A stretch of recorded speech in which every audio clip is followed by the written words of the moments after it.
Larson, the Arketek.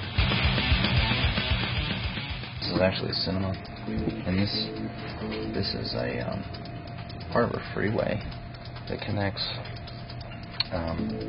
It's right next to East LA, and the idea was to kind of engage in this whole vocabulary of kind of a district, because East LA really doesn't have one at this scale on the freeway. It's completely covered up.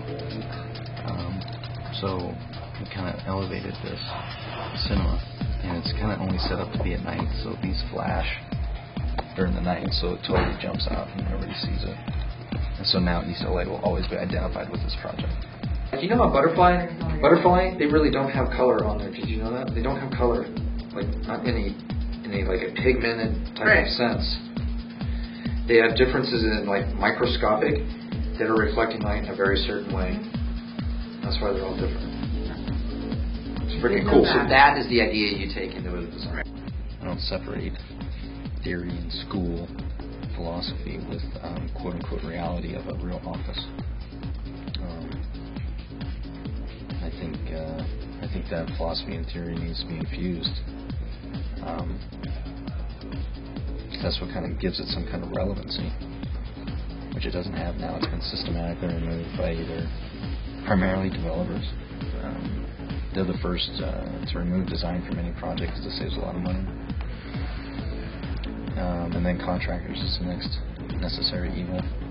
And I think with these new fabrication technologies, that's going to allow us being architects, designers, whatever, to kind of reclaim kind of architects as purveyors of culture, which we haven't had for like about 150 years since the Industrial Revolution.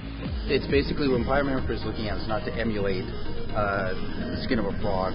Okay, it's to look at how in the cell, how that works, why it adapts that way.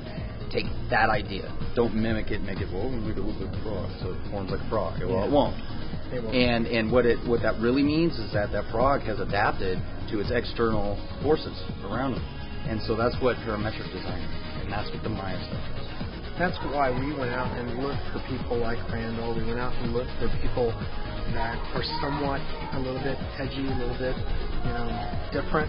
That's why we have a biologist on staff. We have a cultural anthropologist. We've worked with 2 or 3 sociology departments. I mean, I've got a meeting tomorrow with a potential client on a new butterfly habitat that was recommended through UNLV professors.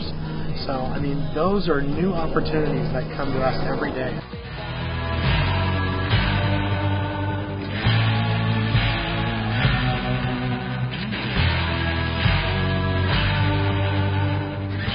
Randall Larson, the Arketek.